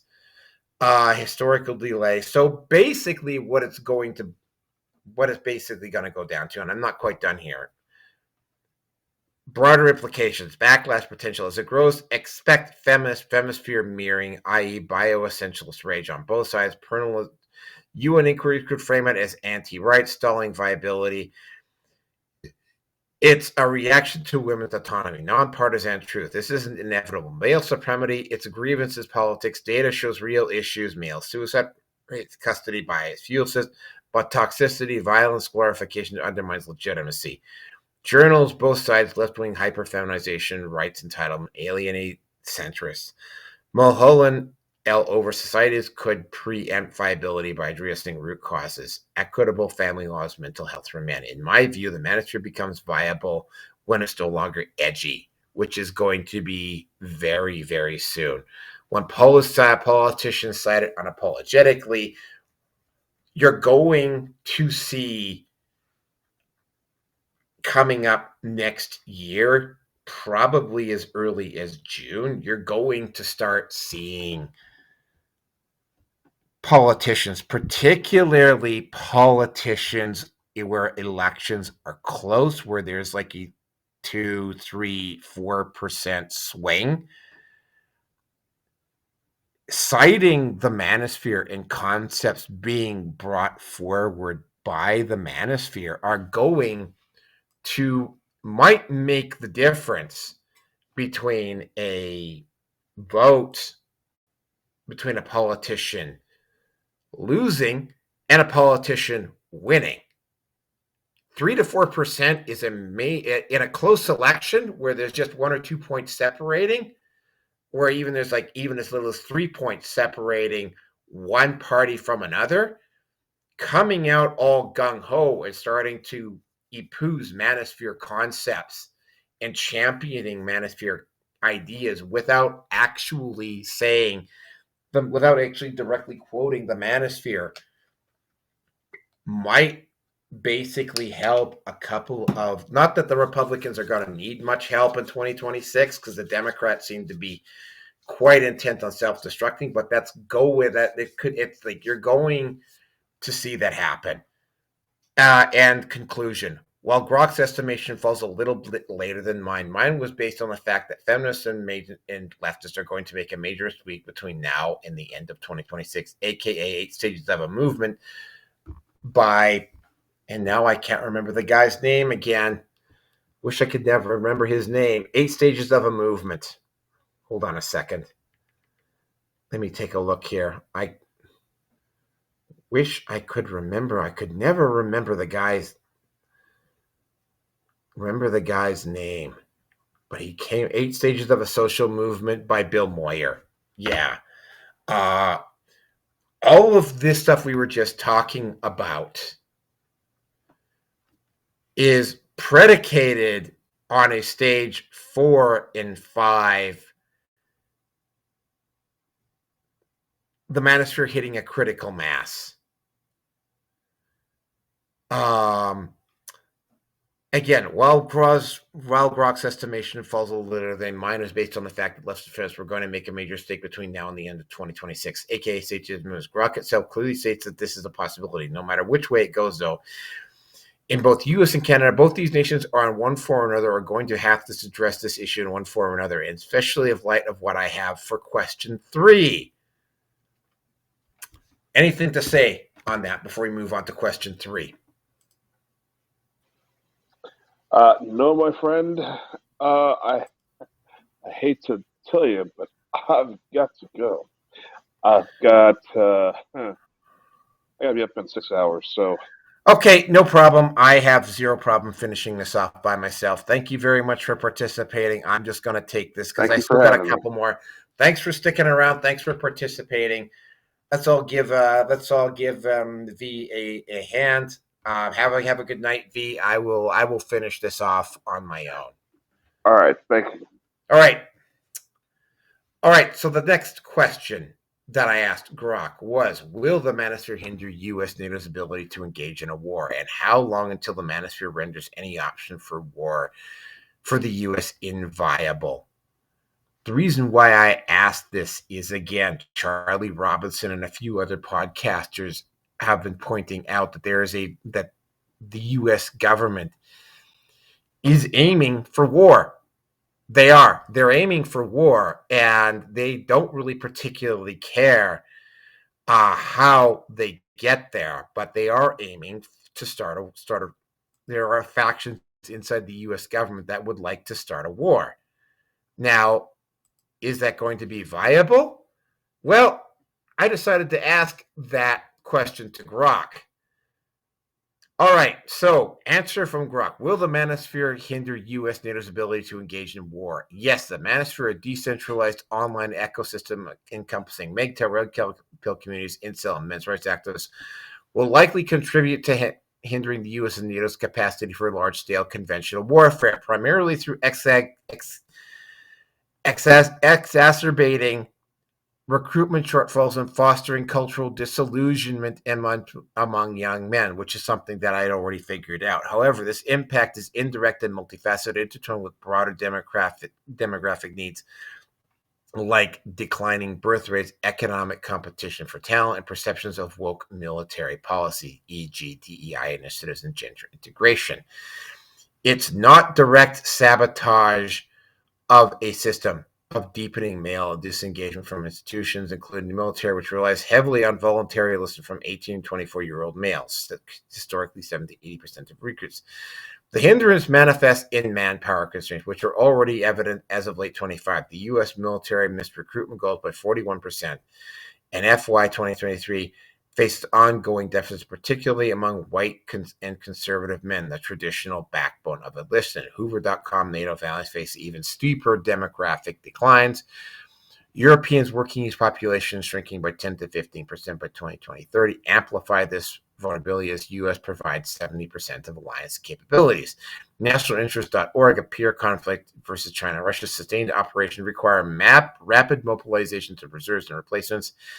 Areas where opt-out trends could force reliance on drones, AI, lowering force quality and morale, key mechanisms of hindrance.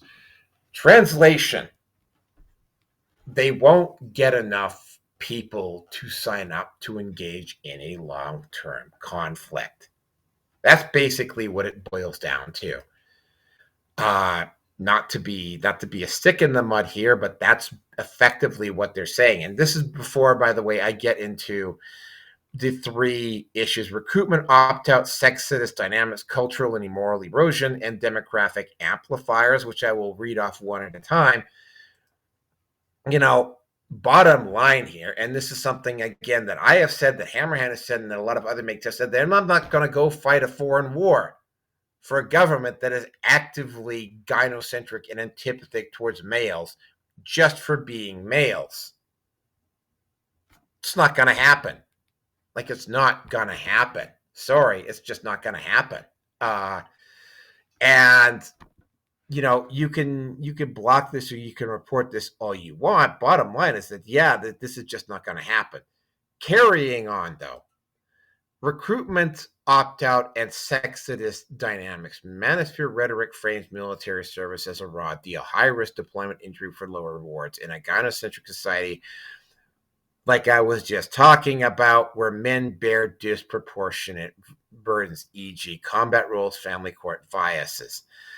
X Discussions echoes this. No man wants to defend Israel, gay rights, or entitled modern women. A 2024 military.com analysis confirms Army's crisis is male. Enlistments dropped 35% for men since 2013 versus stable female rates 17 to 18%. This aligns with broader opting out. 65 to 80% of young men prefer, per Manosphere estimates, avoid long-term commitments, including service, prioritizing self-preservation. Reddit.com poll shows only 9% of young men view military favorably, cut by more than half, 20% to 2018, with Manosphere-adjacent views, e.g. anti-feminism, correlating to 3 to 4 times lower enlistment intent among white Democrats. Hoover.org. Yeah, so the Manosphere is having, this is the big thing. It's going to be the lack of warm bodies that you can put into uniforms to go and fight this war for you. There's just not going to be enough of them. There's not going to be enough men around to actually do the fighting. And that is going to affect if you're going to do any type of a sustained offensive, that is going to really inhibit the ability of the West and the U.S. in particular to engage in any terms of long-term combat. Now we get into cultural and moral erosion, which is another really interesting one. I will get into that. Backlash against gender policy, e.g., women in combat, transgender service, is amplified in Manosphere spaces as emasculation, deterring conservative men who see the military as alienating.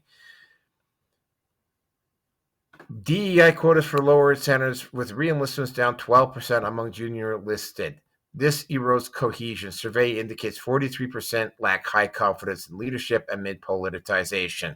Again, no big surprise here. For NATO, U.S. shortfall strain burden sharing. Allies like Germany and Italy face their own crises with women at just 17% in Sweden forces despite pushes.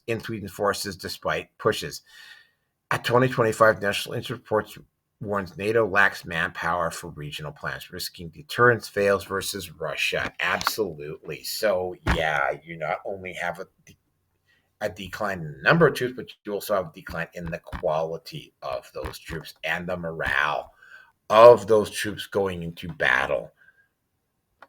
The armed forces is there for war. They are not there as an employment agency. Like, they're not. I hate to break it to you, man, but they're not. And that's something that you're going to have to face. Demographic amplifiers. Part 3, U.S. active duty forces has shrunk 40% since 1980, from 1.776 million to 1.04 million, with minorities now 40%, up from 25% to 1980. More combat roles, but core combat roles remain male-dominated. Manosphere growth, 5 to 10 million adherents globally. Yeah, I'm going to say it's probably... I'm not going to go as high as 5 to 10 million, but it could possibly be that high. My estimation of the growth of the Manosphere as of the end of 2025, yeah, I'm going to go with the lower end on that. I'm going to go around, say, 5 million, give or take. I'm not going to go with 10 million. However, that 10 million number does actually become definitely viable next year. 10 million is definitely a viable number next year. Also, the next section, globally aging population, e.g. Chinese working age peak by 2025 hits adversaries too, but U.S. NATO volunteer model is more sensitive to opt out than conscription systems. Yeah. If you have a volunteer army and you don't have, and it's like, this is the same thing that happened with the Romans. If the army is not that was the thing that was what made the Romans so effective against Hannibal when Hannibal entered the Iberian Peninsula. Hannibal could wipe out as many armies as he wanted to, but the Romans could keep sending out other armies to face Hannibal, because being in the army actually meant something. It was actually, you got some serious benefits from being in the armed forces. So people did not have any problem signing up. So no matter how many battles Hannibal won, he still ended up losing because Rome always had another army to send at him. That is not going to be the case in a sustained conflict, especially if they go up against, say, Russia or China, and they're having recruitment shortfalls. Okay, recruitment shortfalls, minus 40. Okay, forced diversity, morale, retention, and sustained war capacity. Yeah. And the Manosphere tie-in. With recruitment shortfall, you have opt-out philosophy, why risk for a rigged system. Manosphere tie-in with forced diversity, backlash, woke policies, and alienate traditional recruits. Yes. Morale, retention, cultural narratives of emasculation erodes cohesion. if you want men to do the fighting, you cannot be telling men that they're toxic and bad just for being male. And sustained war capacity, again, the U.S. could just swing over to a more AI-based system, but they would still need the bodies to, basically, they would have to a long-term war is not really going to work unless they use WMDs. Mitigation, and continuing on here, mitigations like Army's future soldier prep course, boosting 2020 goals, and relaxed standards help short term, but don't address do not engage root disengagement. Again, you get into the morale issue. PBS doctor order in a hot war, this would mean 20 to 30% lower surge capacity force, tech-heavy strategies over manpower-intensive ones. Tech has its limitations. Madscriblog.tradlock Army. How long until the Manosphere wars renders war inviable for the U.S.? Inviable means the U.S. lacks sufficient voluntary or minimally coercive manpower for a major war. AG multi-theater conflict with China-Russia shifting to geriatric peace, where democratic cultural opt-outs make offensive operations unsustainable without drafts, potentially toxic in a polarized society. My estimation, 8 to 12 years, aligning with accelerating trends in male celibacy, marriage rates, and enlistment intent. Yeah, so again, this compresses RAND's 2050 projection for U.S. working in stability, modest growth with Manosphere-driven acceleration. And then, of course, you get into timeline phases for this as well. So you're not just talking about reductions in caliber, reductions in morale, and reductions in numbers, but you're also talking about even peacetime cooperation of men in factories and whatnot, and morale and propaganda and whatever. You're also seeing declines there as well. In short, the national will to go to war will just simply not be there like it has been in previous occasions. So optimistic 6 to 8 years, Trump era reforms, anti-DI, reverse some alienation. It did buy some time. Pessimistic 12 years, escalating polarization. 2025 post-hybrid threats deepens divides, mirroring Europe's 40% working age drop by 2050. Truthfully, this isn't hate triumphing. It's unaddressed grievances, e.g. male suicide, 4 times the rate of women, custody biases, fueling withdrawal, fixed incentive, equitable laws, mental health, and the pendulum swings back. Ignore them and the war becomes a relic of a less divided era. Absolutely. The next president of the United States is going to have to address this issue. The next prime minister, perhaps even this one, if Carney somehow manages to hold on for 4 years, Carney is also going to have to address this issue. Every political leader that is around in the late 20s and the early 30s is going to have to address this issue in some form and fashion or another. Going into the conclusion, and the conclusion is a little bit sticky and frightening, because it's like this is going to be a bit of a shocker to some people. Again, this isn't something that as far out as some people would like it to be. Less than 3 years potentially before the U.S., NATO, and the West in general have the ability to fight for any kind of sustained conflict, which is exactly what would be required, for instance, if a war stood up between, say, U.S., NATO, and Russia, or both China. Simply put, the West has likely already lost its ability to engage in a long-term conflict. And after the early years, that capability is lost altogether. Even if they forced draft to replenish their numbers, they would still need to keep the equivalency of press gangs to enforce that. Those press gangs would have very low survivability, especially in the United States. If you volunteered for a forced recruitment gang or a press gang in the U.S. military, you would almost want, given the prevalence of guns in the U.S. society, you would basically, like you would have, like your survivability would be extremely low. Those press games would have very low survivability in the U.S. and the use of such a tactic would pretty much kill the idea of civil rights and the Bill of Rights and the Constitution as they are currently written. Now, though, let's ask the same question, except this time I'll add stage 4 and stage 5 events from Bill Moyer, which is the point in time where the Manosphere hits a critical triggering and then gets organized from 8 stages of movement, and see how much that would change this equation. Same question as the previous question, except that the additional factor that the Manosphere hits stage 4 or stage 4 and 5 in the next 24 months.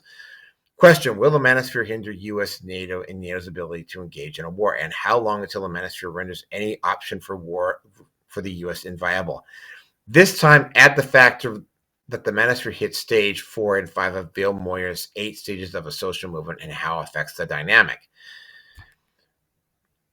Answer: will the Manosphere hinder? Yes, the Manosphere decentralized. Okay, I've already covered that, but I will read it again. Will the Manosphere hinder U.S. and NATO's ability to engage in war?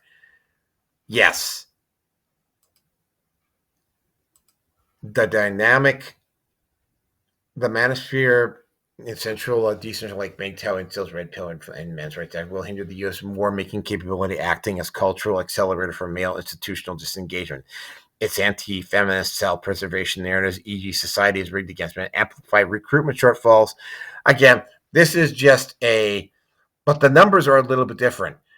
Recruitment shortfalls, male erosion, and democratic opt-outs making sustained manpower intense conflicts riskier. As of late 2025, U.S.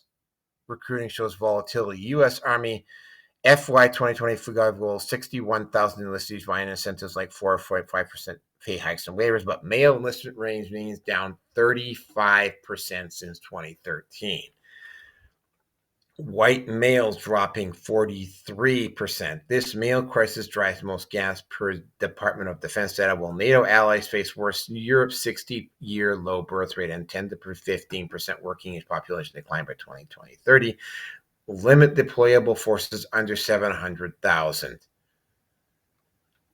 UN women covering 70%, the U.S. covering 70% of NATO capabilities can't compensate indefinitely without eroding deterrent. Manosphere content frames military service as futile sacrifice in a gynocentric system.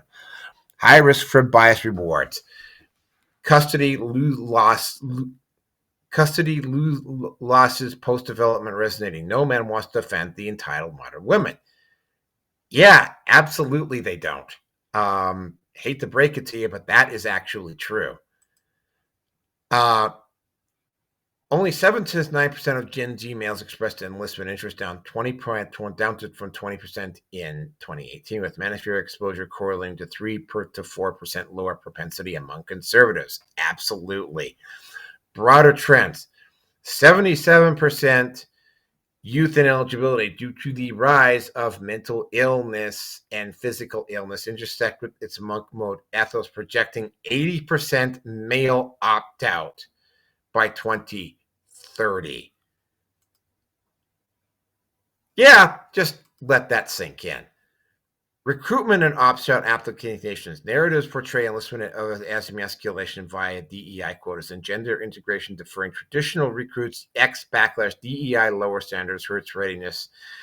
Female rates are stable, but combat roles suffer. Yes, so in effect, what's going to happen here is that if you factor in stage 4 and 5 of the men's movement reaching critical mass over the next couple of years, the timeline accelerates from 7 to 10 years to a very, very short window altogether. Policies like women, trans, and combat fuel distrust. RE enlistments fell 20%, only 40%, 3% trust leadership, hesitation in units from politicization. U.S. active force down 40%, minorities at 40%, but opt-outs hit core demographics. NATO's aging force, lower fertility, that type of thing. And again, right, recruitment, Wi-Fi to rig system, with recruitment, eligibility, masculinity crisis spikes, dropout, suicide, morale, DEI, social experiments, and capacity to withdraw, defend what? Exactly. And it's not like the state has full control over the information apparatus. In peer wars, this yields 20 to 30% lower search capacity per round, forcing tech reliance over boots on the ground. And I will get into tech reliance. Commonlibrary.org fixes this warrior ethos messaging. Help short-term, but cultural rot persists. The Manosphere hitting stage 4 and 5 of Bill Moyer's 8 stages effects of the dynamic. Effect on the dynamic. Bill Moore's action plan map outlines 8 nonlinear stages for social moves, emphasizing long-term strategy over quick wins. The Manosphere rooted in 1970s liberalization, like exploding online in the 2010s by forms like Reddit's are MGTOW peaking at 104,000. Okay, it has progressed rapidly.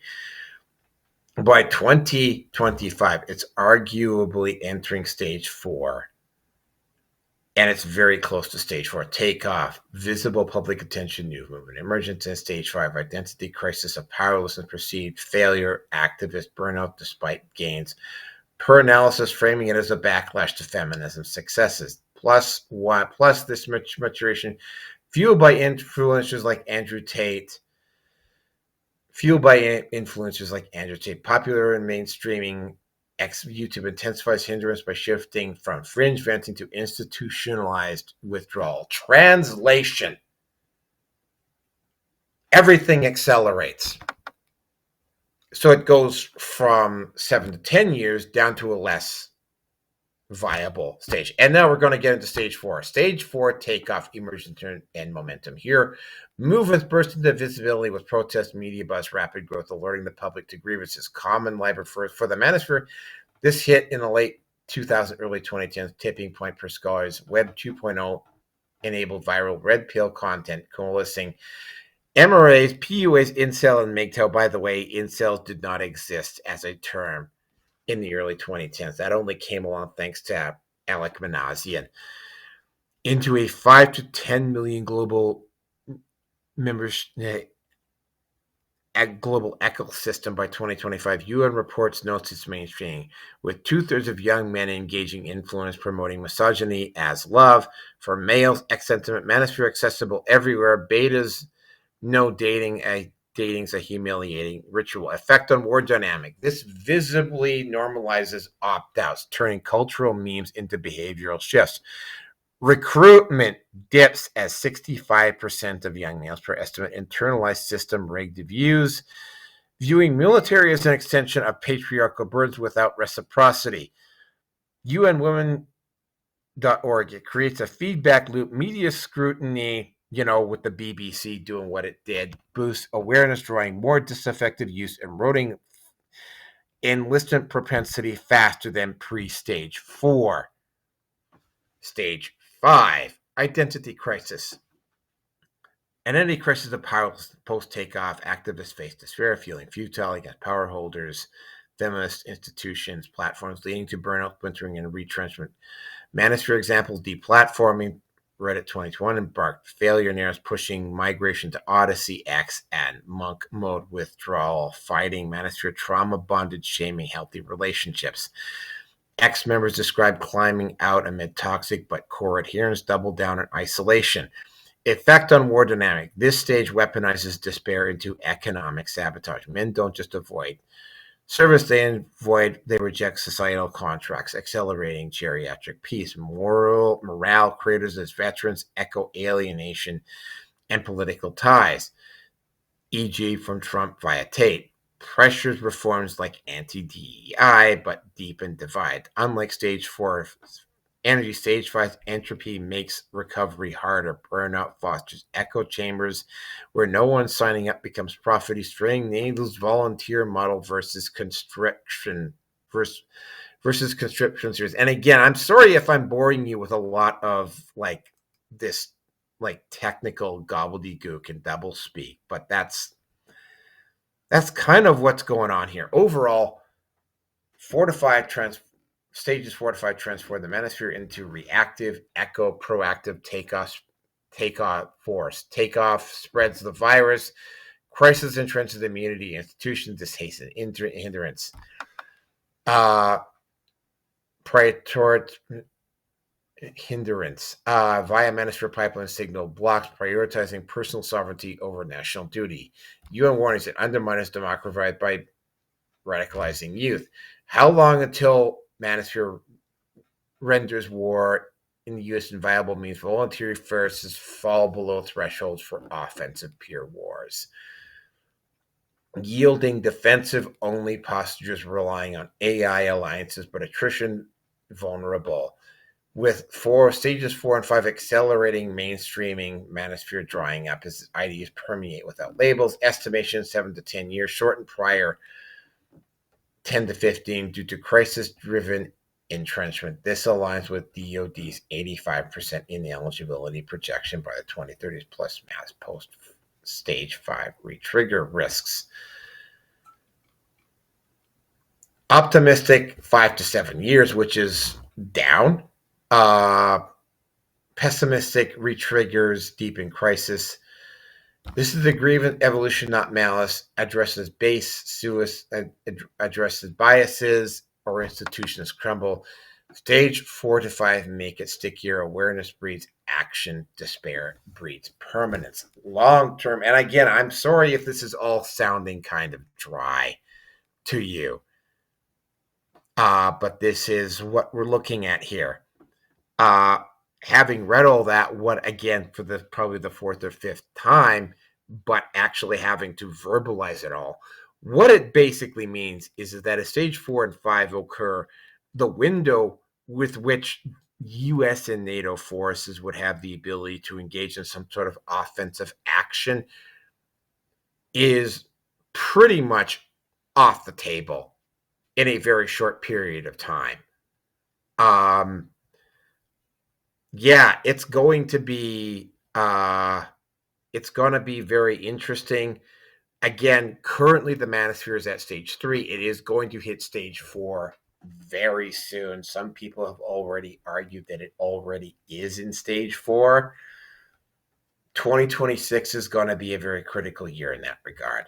Conclusion: the United States and NATO have already had their ability to fight long-term sustained war constrained by the growth of the Manosphere. If you factor in feminism, leftist pushing men in the Manosphere to this critical threshold, the ability to fight any kind of sustained conventional conflict disappears almost immediately. And it does.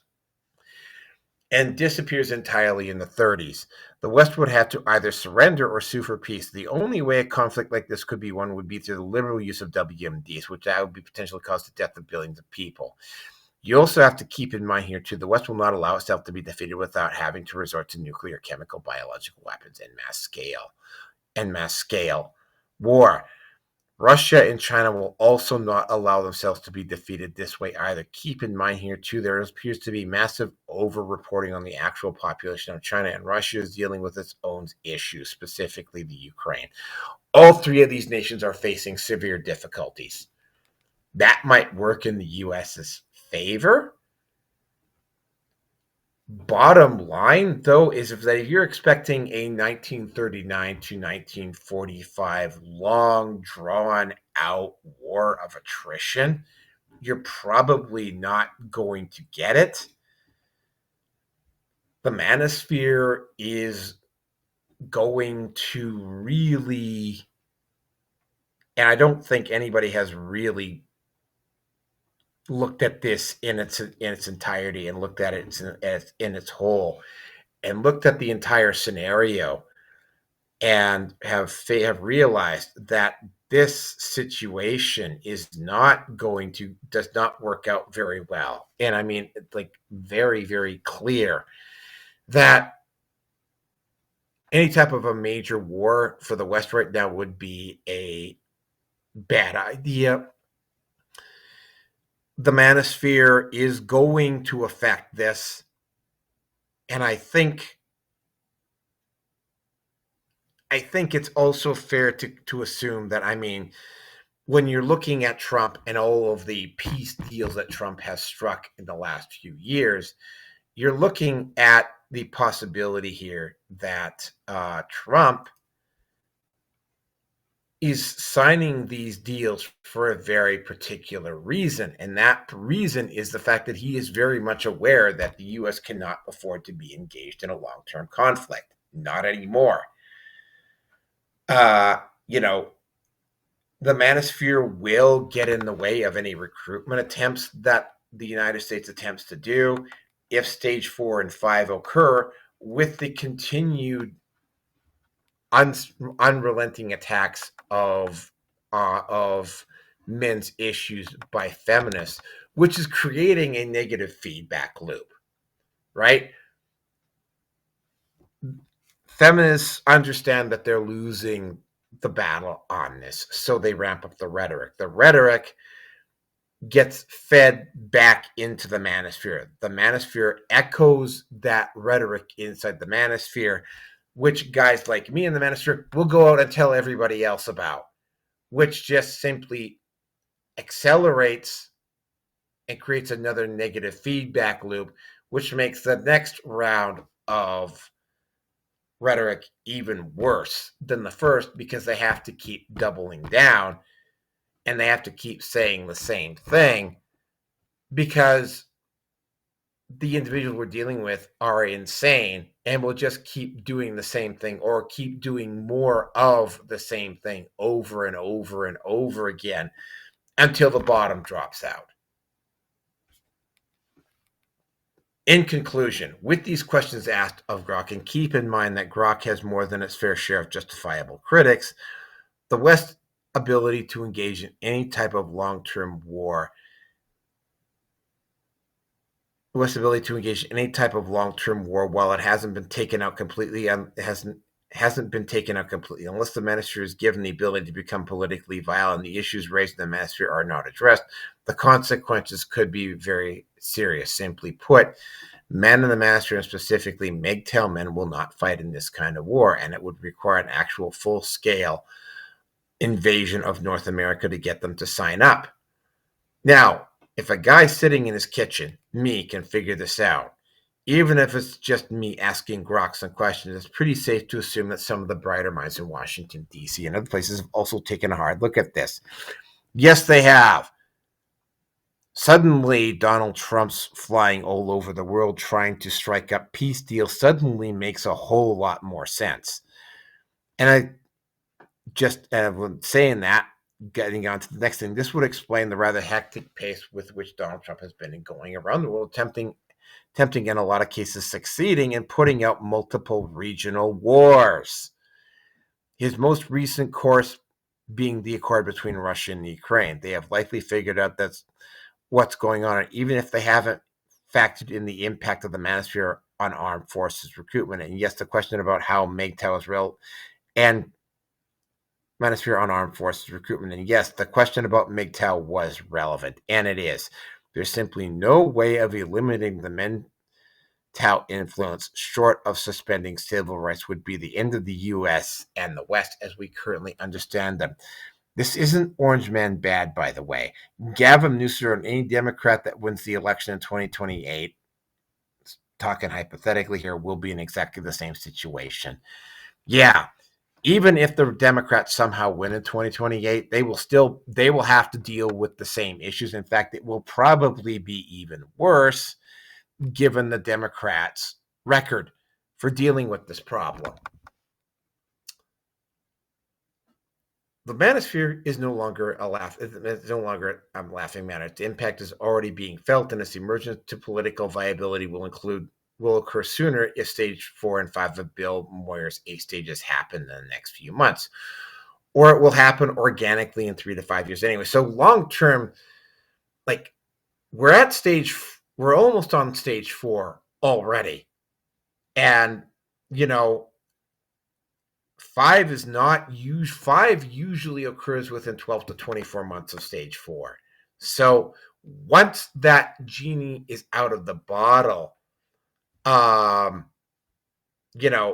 U.S.'s ability to engage in a long-term war is dramatically reduced.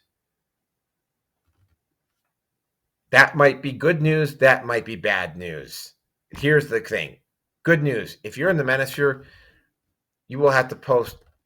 Good news if you're in the Manosphere. We'll have to post one last thought, though, and this is where I'm going to have to bring up be a stick in the mud. There are people that will actually want war and are immune to logic. Just think about that. Yeah, you're thinking. This is something that got brought up to me by Kelso a few years ago. Yeah, we are thinking, if you're listening to this, you're probably thinking like a rational human being. You're not seeing this and you're just assuming, oh, well, they wouldn't be crazy to do this. They understand that that would probably mean the absolute collapse of society. Yeah, the people that we're dealing with, though, are psychopaths, sociopaths, and deep narcissistic, self-serving individuals who don't care about that sort of thing. They only care about themselves, their money, and perhaps maybe their immediate family. Just stop and think about that. So, yeah. Does the Manosphere have an impact? Will the Manosphere have an impact on this? Yeah. It is going to limit the ability of a war to be sustained long term. Period. End of story. Don't really care if you're comfortable with that as a concept or not. And again, like, this is a bit of an intellectual exercise here in terms of what I'm talking about. But yeah, like, you're not. The Manosphere is very close to going critical. When the Manosphere goes critical, you know, one of the big things that occurs, and this is, we're going right back to the beginning of this. Once the Manosphere hits critical mass, the ability of the state will either have to deal with this issue or it will collapse via, well, I mean, what alt history talks about the incel revolution, but it basically, it's going to collapse from the inside, right? It's not going to be the incel revolution, but it's going to collapse from the inside. And they will have to deal with that problem in a significant way in order to get the men to go and fight the war for them. The only problem is that in dealing with that problem, they will still have recruitment issues to deal with. So, no matter which way this goes, reform or no reform, the U.S. is probably not going to, and the West, specifically North America, is not going to resemble anything that I think we know of it as of right now, or even say 5 years ago. And I'm not going to get into conspiracy theories here. I'm specifically talking about the Manosphere, but that is pretty much it. I mean, I didn't think I was going to go for 2 hours here, but I did. Thank you very much for listening tonight. I am going to call it a night here. I have aching suspicion this is not going to be my most popular video, but you know what? I felt I had to do this. Thank you, V, for jumping in. And just remember, man, MGTOW is freedom, and you need to keep that in mind. And I will sign off with the International MGTOW symbol. Thank you very much, and have a good night.